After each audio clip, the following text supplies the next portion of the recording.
Welcome to another Founder Wisdom podcast. We have Kevin Surace with us today. He's a futurist. He's into AI and generative AI. He's a keynote speaker. He has 95 patents as an inventor. He's a TED speaker. He's the father of the AI virtual assistant. And we're going to talk about the joy success cycle today. So, Kev, welcome to the pod. Tell me a bit Yeah, more about yourself and what you're up to nowadays. yeah. Thanks for having me on.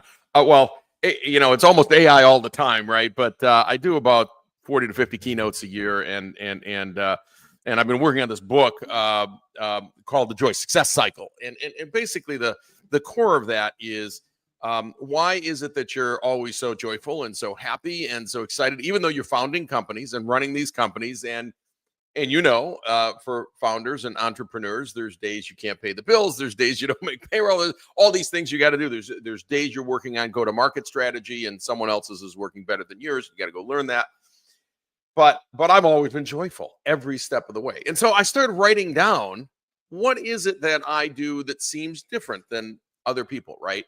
And that is how I ended up writing 130 pages and coming up with 14 chapters on what it is that I do differently, right? And that became the core of many of my talks from a keynote perspective. And so I'm not only out teaching people how to use AI and Gen AI and how it will change their company, their life, their vision, their future employment, which we can talk about deeply, but also talking about the joy success cycle. And I found that if every action you have during the day is a joy moment, you are poised for success, the most success you can have. It's putting you in the best position. And what's a joy moment? Yeah, tell us about the day in your Sure. life and how you hack happiness.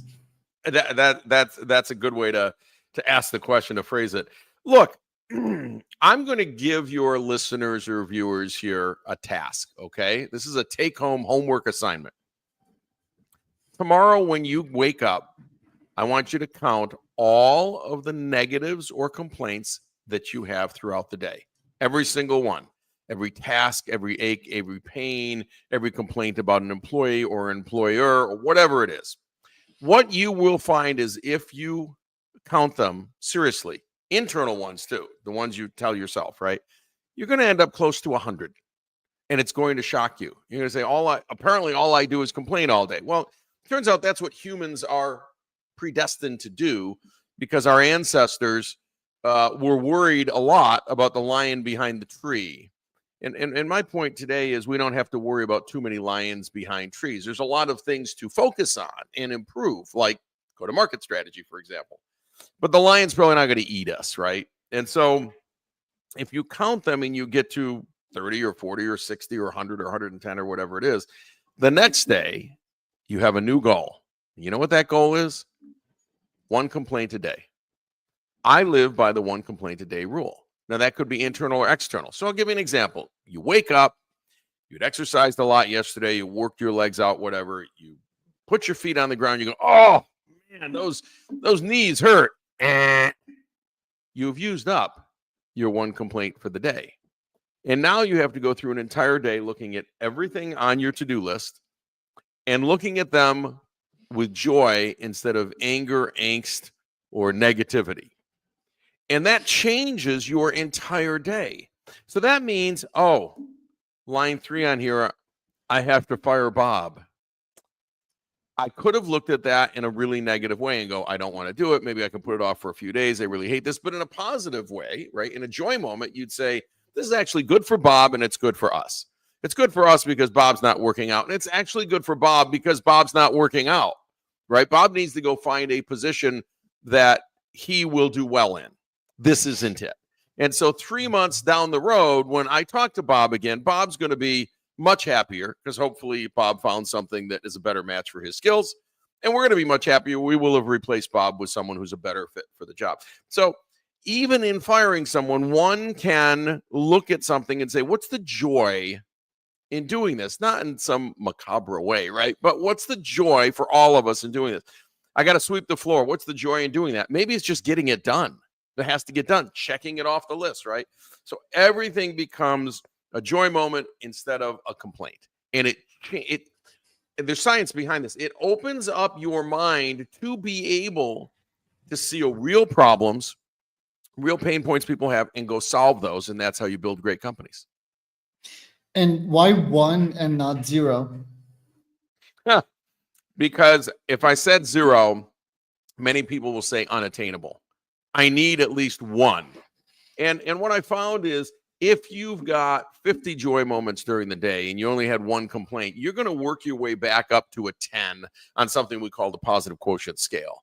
And so you're going to be at a 9 or a 10 all day. So if you move to a 9, you move back to a 10, you're not really impacting ultimately what's going to happen in terms of your success, your career success, your day's success, your success with your family, your success in your pod, right? But if all you do is complain, you keep taking away from the 10 that goes to a 9, goes to an 8, goes to a 7. And so you actually can't function. I recently talked to a company, a large company.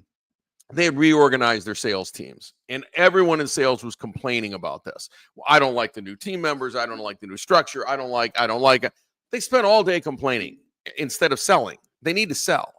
And part of selling is an attitude. You got to have a great attitude. You got to turn off all that stuff and have a great attitude, right? And they weren't. So I came in and went through the joy success cycle. And I even talked about it directly in terms of their new team. So yes, you've reorganized. By the way, reorganization, part of corporate culture. It happens all the time. Get used to it, right? Get over yourself. Number 2, what can we see as a positive instead of a negative? Look at all these new people that I get to learn, I get to know, I get to have a beer with, or a tea with, or a coffee with, or whatever. And I'm going to learn from all of them. They're going to learn from me. We're going to build a whole new working relationship. And I'm going to be a better salesperson because I've got all of these inputs. I still retain everything I learned before from my old team, but now I have a new team that I can learn from. So that's a very different way of looking at the same situation, where instead they were walking in going, oh, I don't like the team, and I want to go back to my old team, and I really hate this company. And so I got a call a few weeks later, and they said, more than 50% of the people took your advice, did the plan. They started counting their negatives. They realized it was over 100. It was big numbers. And then they changed, and they said, I can only have 1 a day. And maybe the next day they had 20, and then they worked their way to 10, but they eventually worked their way to 1. So they forced themselves. It's gamification, right? They forced themselves to see all this change as positive or leave. And I always give you that option. If you cannot find the positive in your job, in your life, in your whatever, and you're overwhelmed by people around you who are bringing you down, well, get out of that situation. That's a different situation, right? And that could be a marriage. It could be family members. It could be friends that just bring you down, and it could be your work. So give this a try. But look, this is not to overcome absolute horrific job situation, right? Which you hate and they hate, but it's really to deal with the 99% of your days, which are, I'm in this job, I want to stay in the job, I'm with this family, these are the things I want to keep. How do I turn everything on my list into a joy moment? Right. And I guess at some point it was a big hurdle for you as a serial entrepreneur. I think, you lost your wife in 2012 or something like that. That was quite horrendous. How did you get over that? Was that the technique you used, or? Yeah, well, we talk about this in the book when the book comes out. I should say the book isn't out because I haven't finished it, but I have a lot of joy in finishing it. So most people don't talk about writing a book with joy, but it's been great to write these things down. And we do talk about a major loss, right? And in a major loss, it's very easy to lose your joy. You can't find your joy. You can't find any joy moment. You're overwhelmed with trying to help someone get through what they're getting through. And in this particular case, my former wife was an alcoholic, and she eventually drank herself to death, right? And I watched that happen, and we did everything we could to try to help her. And that was a part of the pain. There wasn't just the loss. It was that you could see the loss coming. And in fact, you lost the person that you originally married, right? The person you originally married, while they may have been an alcoholic their whole life, you didn't realize you weren't fighting this battle. But eventually you get into a really sticky situation where you're trying to save their life, and they're going, but This is how I live. And you're going, but you won't survive, right? You can't drink 16 drinks a day and survive. You could probably do that once, maybe. Maybe you could do 3 or 4 and survive, but you can't do 16 or 20 a day. Your liver will die, right? We know this. And her liver died. And then once the liver went, the kidneys went, and the brains went, and then there was nothing, but a vegetable, and then all the organs failed, and you die. And you could see it coming for 2-3 years. You could see it coming. It is very hard to find joy in those moments. And so we talk about the fact that there are times in life where you have to break from the 99% of your days being regular to I have this serious situation, right? And so we recognize that this isn't a promise that every single day, if you follow this, is going to be joyful. It is a commitment that you make to yourself that in normal times, in normal days, I'm going to operate like this to maximize my success, because joy is actually tied to success. You will have a more successful company, a more successful life, more friends. Why? Nobody wants to be around Debbie Downer. They don't. They leave Debbie or Jim or whoever it is sitting in the cafeteria alone. Why? They're always complaining, and I just can't deal with that today. And you find everybody wants to be around people who are happy all the time, who find joy in almost every moment. Not in a giddy way, but a planned way. Right, like positive energy and momentum is pretty much everything in entrepreneurship. But let me ask you this, like a guy that's so successful like you, how could you wrestle with this dichotomy of like being front of Inc. magazine, having all these patents and being super successful and dealing with that on the personal side? Did that affect you? How did you get over that mental health hurdle?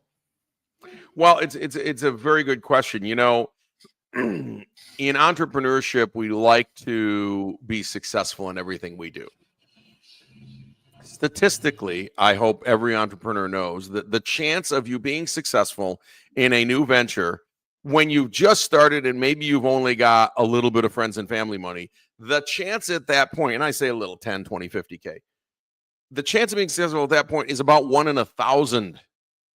Now, when you get real seed capital, it's 1 in 100. And when you get real venture capital, it's 1 in 10. Rough numbers, right? 1 in 1,000. So you can't enter not being able to handle a loss, because you're probably going to lose at a bunch of them before you have a win. And yes, we read about all the people who win the first time and stay as a winner. I get that. And there's 3 or 4 or 10 we can name. But there aren't thousands of those. But there are thousands of people who won the 5th time or the 7th time. I knew a guy on the 13th time, his 13th run at it, made $100 million on that deal. The first 12 lost everything 12 times. But on number 13, he made it. We don't read about those people. But that's actually how it usually works. And you have to be okay with it. And I've done, I must have been on 100, 200, maybe 300 podcasts right over the last few years. And we talk about this a lot, that it's okay to lose and learn. You don't want to lose, but if you do lose because the product market fit wasn't right or whatever, right? The cost wasn't there, the technology wasn't ready, etc. That's okay. Learn from that. Take it to your next one, get back up and go. A lot of people don't do that, and they can't do that. So when people ask me, can entrepreneurs be taught or do they have to be born? Something you have to be born with is the ability to get kicked, get down, lose it all, stand back up the next day and go, no problem. Look at the 10 things I learned from that. I am ready to go again. If you can't do that, maybe starting a company isn't exactly for you, right? Because it's likely that you're going to, the other thing it's likely going to lose. But the other thing that happens is even within a successful startup, look at Slack, right?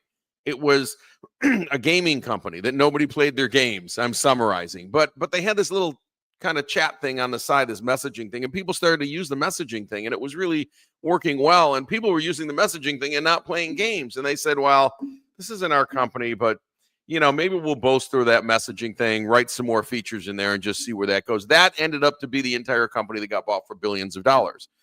Okay, these were gamers that wanted to create games. No one liked their games, but they liked the messaging part. So you never know where these things are going to take you, and you have to be ready and willing to pivot on a moment's notice as the market is telling you what they actually want. Right. And that's being successful in business, right? Like being successful on the personal side is also like a very hard mountain to climb as a founder, because you're often in your business and yeah, there's so many challenges, you're stressed sometimes. So yeah, to founders out there that are struggling with mental health, especially since COVID, what practical tips do you have for them? Is it Well, community? Is it social?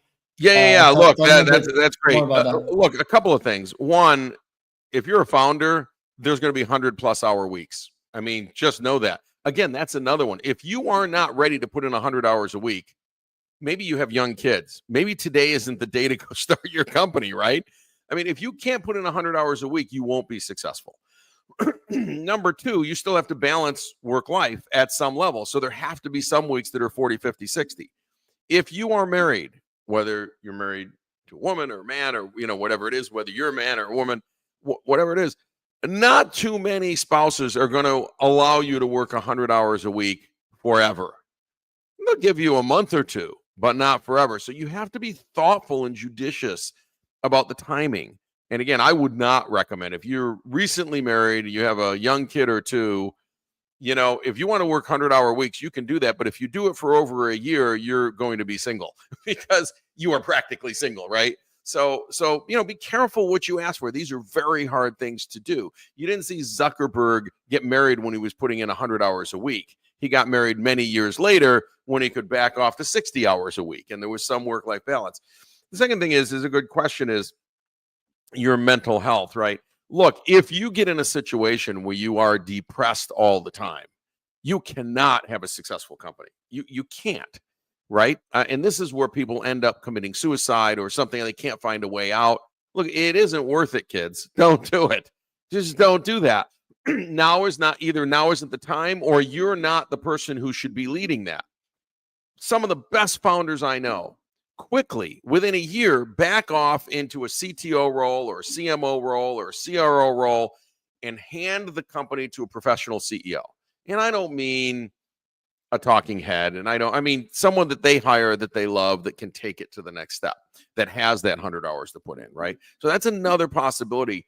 Never be worried about doing that. There's a founder I know that made several $billion, and within a year left the CEO role and hired a professional CEO and went through 2 or 3 of those, right? But never wanted to go back to the CEO role because he said, I had the vision for the company. I knew the technology. I knew what I could do, but I should hire a professional manager to run this company that I get along with. I'm still going to be chairman of the board, right? They're essentially reporting to me, but I don't do that anymore. And he did make billions. Okay.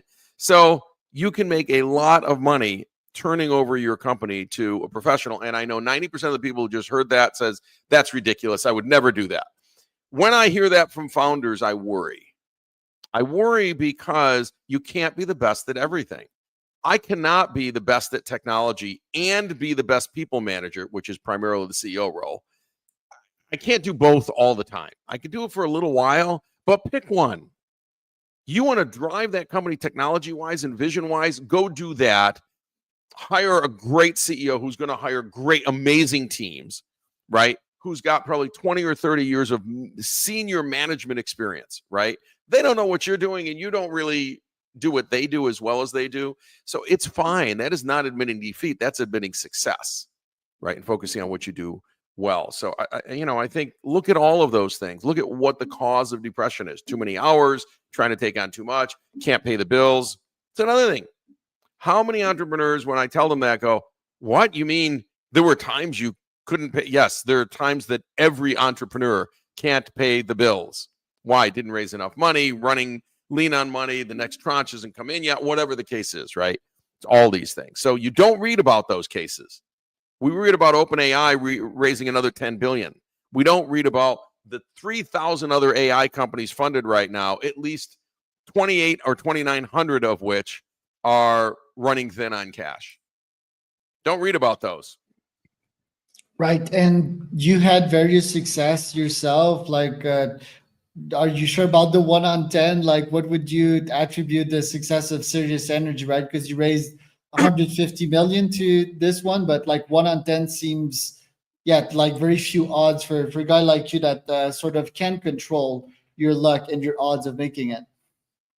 Well, but what you can't control, and Bill Gross did a great analysis. Bill Gross of Southern California, and he did a great analysis of the hundreds of companies that he funded. It's on TED. It's a TED main stage talk, and he's a friend and he's amazing. And so his analysis showed that the best teams, the best experience, the most funded, all of that, don't have a major input on the outcome of the company.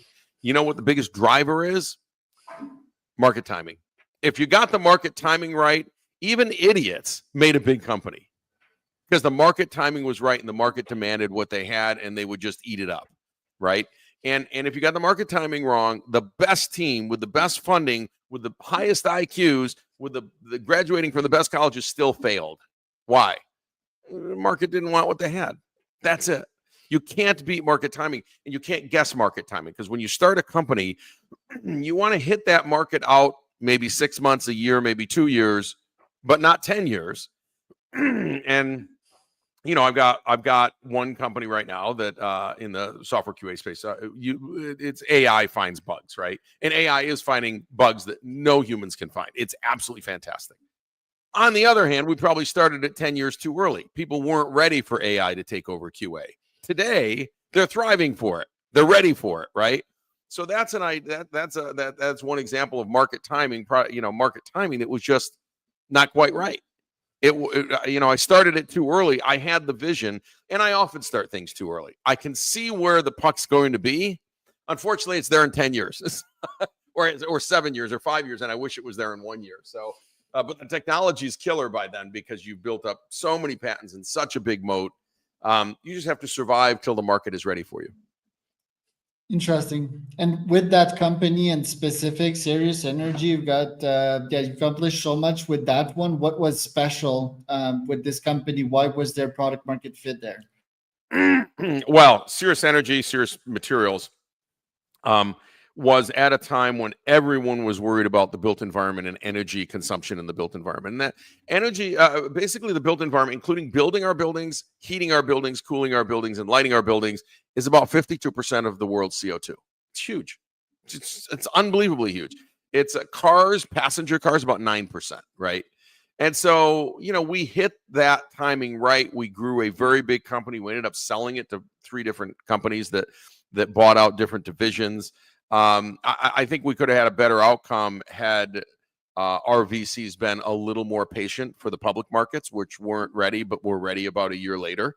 And so we could have had a much bigger outcome, but we had a good outcome. But it could have been much, much, much better. What's interesting is all those products exist today. I mean, soundproof drywall, QuietRock soundproof drywall. Soundproof drywalls are installed in some, I don't know, would they move 50 million panels or something like that? It's a multi-billion-dollar business. It's huge. Higher value windows is how you build the most efficient homes. The home I'm in right now has those same windows that we invented. The AI technology that we had that managed buildings became the Train building energy manager. It's in, I don't know, what did I read? 200,000 buildings now or something. Like all of these products went on to be huge. And, had I stayed with that company and left it independent till now, it would have exited at $10 billion or something, right? So also you gotta, you have to just get that timing right. And my investors did not want to be more patient for more years at that point. So we sold it and, we sold it for good money, but could have been a lot more.